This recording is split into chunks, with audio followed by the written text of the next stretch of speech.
السلام علیکم۔ چلو آگے بڑھتے ہیں قرآن حدیث اور قرآنی آیتوں کی طرف۔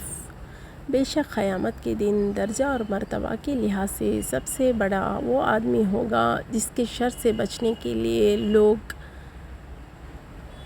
ان سے کنارہ کشی کر لے۔ کتنا سکون دیتی ہے نا یہ آیت۔ وَمَا لَكُم مِّن دُونِ اللَّهِ مِن وَلِيٍّ وَلَا نَصِيرٍ، اور اللہ کے سوا نہ کوئی تمہارا سچا دوست ہے اور نہ ہی کوئی مددگار۔ تم اس کے لیے اپنی نیند قربان کرو اور وہ تمہاری جھولی نہ بھر دے، ایسا تو ممکن ہی نہیں۔ تہجد پڑھا کریں۔ درود پاک کے بارے میں بہت خاص بات۔ جس طرح درود پاک دعاؤں کو مکمل کرتا ہے، اسی طرح درود پاک کی برکتوں سے ادھورے کام بھی مکمل ہو جاتے ہیں۔ جو درود پاک پڑھنا نہیں چھوڑتا، انہیں اللہ اور رسول صلی اللہ علیہ وسلم بھی نہیں چھوڑتے۔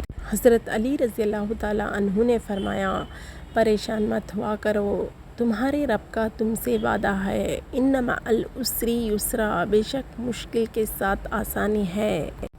فجر اور تہجد خاموش نمازیں ہیں، ان میں بہائے گئے آنسوں کی پکار صرف اللہ دیکھتا ہے اور سنتا ہے۔ تبھی تو ان میں مانگی گئی دعائیں اثر رکھتی ہیں، تبھی تو ان کو ادا کرنے کے بعد انسان کا دل سکون سے بھر جاتا ہے۔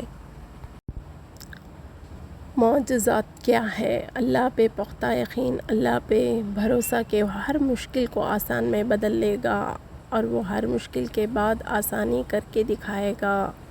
معجزات یقین مانگتے ہیں کامل یقین۔